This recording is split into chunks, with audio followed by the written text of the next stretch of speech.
Hey guys, it's Cade, back with another video. No, it's not Extreme Couponing Part 3, don't worry. But in today's video I was just going to go over a few things about university and I thought I'd tell you a bit about my personal university experience. In my other video that went up the other day, I touched on it briefly, saying that I wasn't originally going to go to university, but I decided to after getting through on clearing. That's what today's video is going to be about. I hope you enjoy.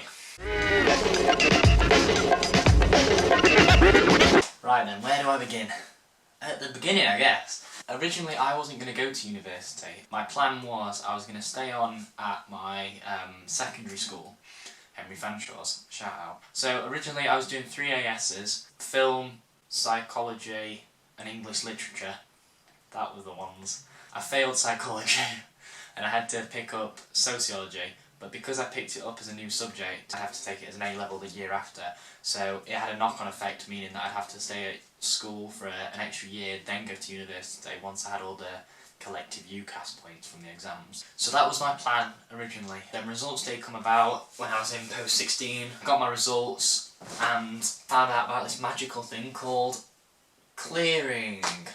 I never knew about clearing. One of my mates who was doing the same thing I was messaged me that day and was like, oh yeah, I'm going Kiel. So I was like, what? Are you going university? So I then looked into this whole clearing thing, and the university I wanted to go to originally, Kingston, had a clearing program. So I sent an email to them. They had me write I think it was a 1-page screenplay and a film idea that I'd like to do. I just went a bit mad with it.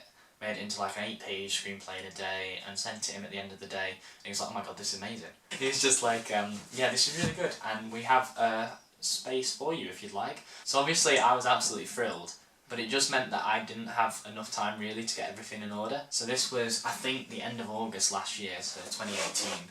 Then I started on September 17th. It meant that I had to get all my university stuff, all my food, all my accommodation all sorted.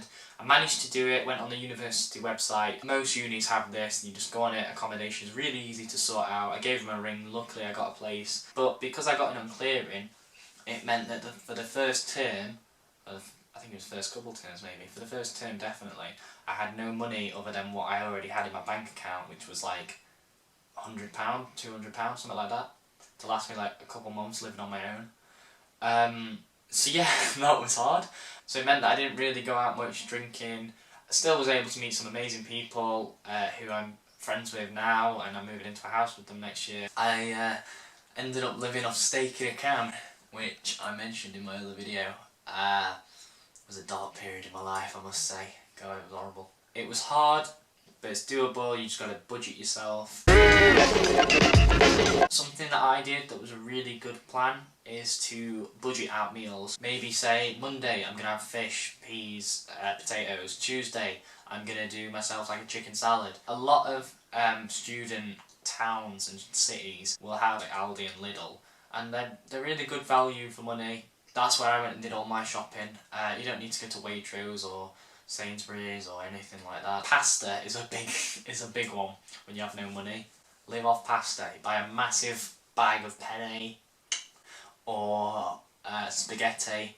Buy a jar of pesto or bolognese and live off that.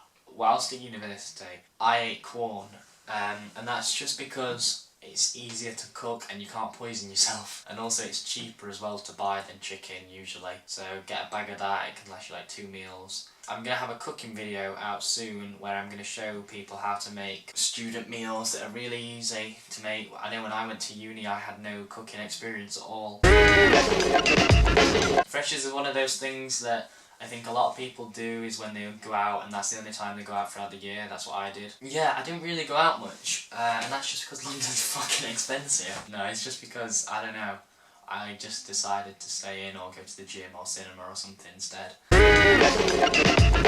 first term, God, I met some really amazing people. I went down on the Sunday, whereas everyone else went down on the Saturday. Some of the people that I met on Monday on the bus to university already sort of formed bonds, but at the same time not really. Everyone's in the same boat, and that's the thing with university. Everyone's trying to make friends just like you are. On the bus I met Elise, Alfie, They were staying at the same place I was, and they're two of my best friends down there. Throw yourself out there, even if you're uncomfortable. You just got to bear in mind everyone's uncomfortable at university. First term, that's when I met all the people in my course, and on the first day they have you do something where you're sitting in a massive circle. You stand up, you say your favourite film, you say your name and where you're from, and then you just get to know people, and you don't really form like little tiny groups. Like the whole class is one big friendship group, which is the complete opposite to my secondary school. I know a lot of you will probably have the same situation. At secondary school, everyone kind of has their own little groups. So on to the films that I made whilst I was at university. First one I made was What It Holds. This was a really challenging film when I did it. So I did it with 4 people who I'd not really known that long. But they're 4 people that I have worked with since, and they're just 4 of my best friends down there as well. It was an interpretive dance piece about relationship struggles and domestic violence. Cheery. We needed an actress, and preferably one that could dance. So me and Alfie ended up emailing the Dance Society. Got an email and was like, is there any chance we could get one of your dancers? And he said, well, we're having a practice tonight if you want to come. So then we ended up walking down to this dance place, watching all these dancers, and then going out to him after and being like, we're filming tomorrow, does anyone want to be in a film? It's an interpretive dance piece, and we can send you a copy for you. And we can send you a copy for your, what they call it, survey, not survey. Christ, what do they call it? Resume. Out of a class of probably, let's say, 40, we got 1. So the next day, we went and filmed little bits. It was just like an hour's shoot or something. The day after that, that was the big day. We hired out a travel lodge. So we didn't tell them we were filming, we just went into the room and filmed. But it meant, because the rooms were so small, that the camera would kind of be in the hallway with the door wide open, and someone manning the camera. One of us like being a lookout, making sure no staff come in, because I don't think you're really allowed to film in a travel lodge. There was a few near misses, but we got it all in a day. All you've got to remember is pressure makes diamonds. And that's something that I've kept with me throughout every film that I've done. It's something to bear in mind, no matter what you're doing. Second film I did, I think, was Reality. And that was the most arty film I'd say that I've done. It was, I don't know what it was. There's a bit in it where God is a sandwich. Hi friend, over here. Hey. So check it out, it's on this channel. This one I worked with 2 people that I'd done the first film with. Then we did Thumbs. It's basically the story of his grandma in the 60s. Apparently she went to a party in London, was on acid and chopped her own thumb off. Had a lot of fun doing that. The next and final film that I've done is Fragile. This is about a mother-daughter relationship. We were all put into a group and assigned roles. Luckily enough, I was given cinematography, which is what I want to do. This was a really hard one to do, but I'm glad that we managed to pull it off, because we only had 1 day to shoot. We were in this hot, sticky, sweaty room, so we had to build the 3 walls you see in the background.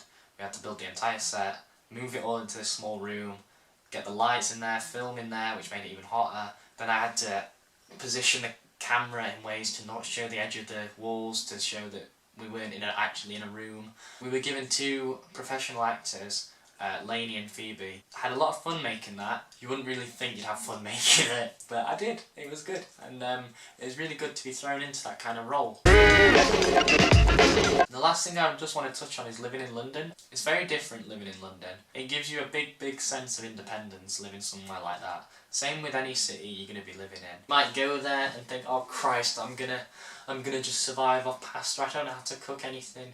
Just buy a cooking book, or go online and Google recipes and have fun making it. Also, something good to do is to make food with people you've met. It's a good way to bond, it's a good way to make friends, get to know people. Something that's really easy to do like that is fajitas. Me and my friends did that a few nights. It's just good because it gets you out of your flat as well. I know a lot of the time, especially on weekends, I would just stay in my flat. It's not good to do that, so just take it from me, don't just lock yourself away in a flat for a weekend watching Netflix. Just make an effort to try and make friends with your flatmates. And a lot of time, your flatmates are actually the people you end up moving in with the year after. So guys, I hope this video was somewhat helpful and it's not just me rambling on. Good luck with going to university. Hopefully being able to take some kind of guidance or something from this video. Yeah, good luck, and just remember, stay calm, pressure makes diamonds. See ya.